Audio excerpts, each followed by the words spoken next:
Hey, what's happening, family? I'm Reggie Myers, Hey. and this is my beautiful wife, Tanya Myers. And this is episode 2 Two. of Built for This. Hey, listen, episode 1, we talked about allow us to introduce ourselves. We told you a little bit about us. And this is episode 2, where we're going to be talking about your perspective on marriage. Yes. And let me be honest with you. When we got married 34 years ago, we had two completely different ideas about what marriage was. Absolutely. I'm going to start off because her story is more of the perfect marriage idea story. Mine was kind of crazy. You know, it was just me, my mom, and my brother. Of course, my mom was married and then divorced. So it was just the three of us. You know, I only had one other family member who had been married consistently for 20 plus years. Other family members had been married, divorced. Most of them had never been married at all. And so my perspective on marriage was based on my environment and how I grew up. And I knew I wanted to be married. I knew I wanted a family, but I had no real tangible example or role models for what a strong Christian, a strong relationship was supposed to look like. Yeah. And so, you know, I was winging it, you know, slinging it by the guns, just shooting from the hip, you know. And so for me, I felt like, you know, marriage was one of those things that if you want it to work, it can work. But most of the times it takes two people to have to make your marriage work because it is two people involved in their marriage. Right. But what I really didn't realize was it's not just two people involved in a marriage. It's actually three people involved in a marriage. And those three people are you, your partner, and God in the center. Absolutely. And so I had a pretty warped idea about what marriage was and how it was going to work. Mm-hmm. But, you know, 34 years, we figured it out. We stumbled through it. We made it happen. But I'm going to go ahead and let... I'm gonna go ahead and let Taya share what her thoughts were about marriage prior to us saying I do, and you know, through the whole dating process. Hey everybody, I can tell you for sure mine was very, very much fairy tale. Like my parents were pretty good. They didn't usually argue in front of us. I knew that they had to work together on our finances. My mom was a stay-at-home mom by design, and my dad, he was the hunter-gatherer. So he went out each day and he slayed the dragon for the family. And then my mom was there to make sure everything kind of landed in the right place. So with that being the case, it just kind of was what it was. I thought that's how everyone's home was, that you made bread every day. You made sure there were 3 meals available, that you were there when the children came home from school, that you and your husband said, okay, this is how much we have after we give our money for church, and we'll just divvy it up amongst the bills. I'm going to work. You just make sure they get to the right place. And for me, that's what it was. I had no idea there was a whole nother world of compromise and real intense family fellowship sometimes, because my parents never argued in front of us. So, and I grew up just the opposite. Yeah. You know, I said we come from I come from a single parent home, but it was a lot of intense family fellowship. We called it arguing. You know, you fuss, you cuss, and then if you survived that, you made up and you went on, you know, for the rest of the day, ate dinner, something like that. But yeah, Tanya, she had that fairy tale idea of what marriage was, and I just had this straight from the streets, get it out the gutter type idea of what marriage was. And so you gotta really be wondering what we did to make this thing work. Hey, so, you know, what we did to get to 34 years took a lot of prayer, a lot of wise counsel, and you got it, a lot of reading the Bible.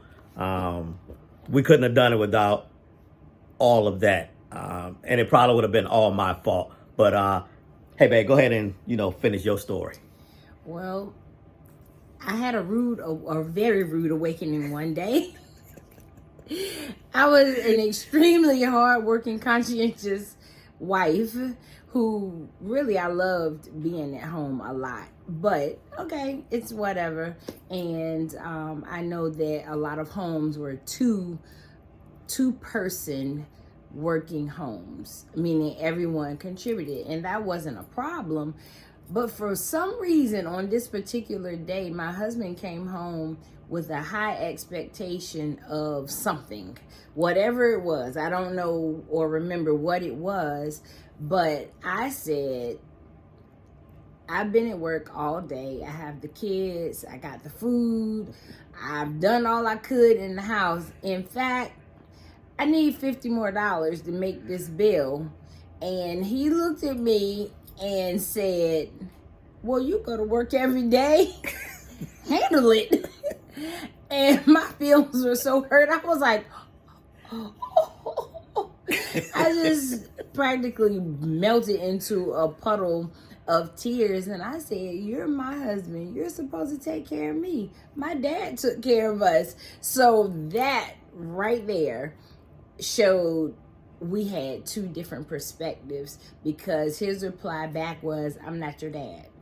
And that let me know, oh, you came in with one perspective, he came in with another, and you all thought you talked through this, but maybe you didn't talk through it quite enough, or maybe you didn't get enough details.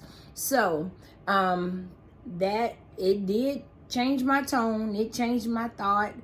Not because I wanted it to be changed, but just because it did. You do have to live in reality.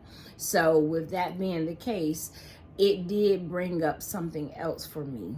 And that is, never make your spouse God. Wow. It doesn't matter. I'm not talking just to wives towards their husbands or husbands towards their wives. I mean each other. Never try to make your spouse equal to God. They are not perfect. They are not going to be able to do everything, and it's not fair. Also, the Lord speaks to us about that when he says, thou shalt not have any other gods before me. And he addresses in several scriptures in the word of God about making things idols.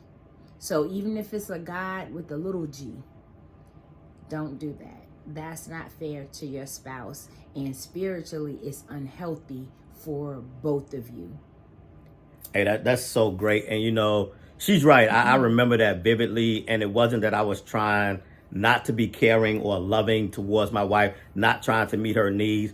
But my background, I come from a strong family, long line of women who are very independent, who got it done, who took care of things. And so that's what my expectation was, is that I had married somebody who was like the women in my family. And oftentimes we make those mistakes going into a marriage. Like Tanya said, maybe we thought we knew, or maybe we just didn't ask enough questions, because we dated, you know, what I consider a significant amount of time. We dated at least 2 years before we got married. So she had seen me when it got hot. I had seen her when it got hot. We had seen each other when things was level and when it was cold. You know, so we figured we knew each other.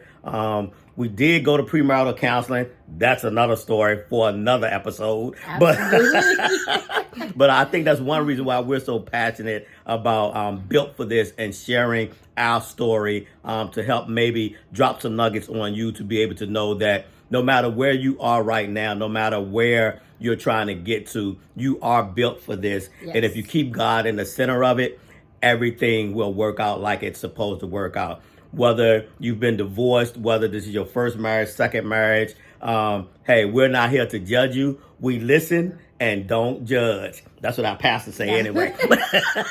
But we are here for you guys. We love to hear your perspective on marriage. So when you see this, make sure you put a comment in there, ask a question, and we will definitely get right back to you. Because as Tanya says, we want you to always remember to love like you mean it, and date because you want to. That was episode 2 of Built for This. We'll see you next time on episode 3. Tune in and we'll see you soon. Take care.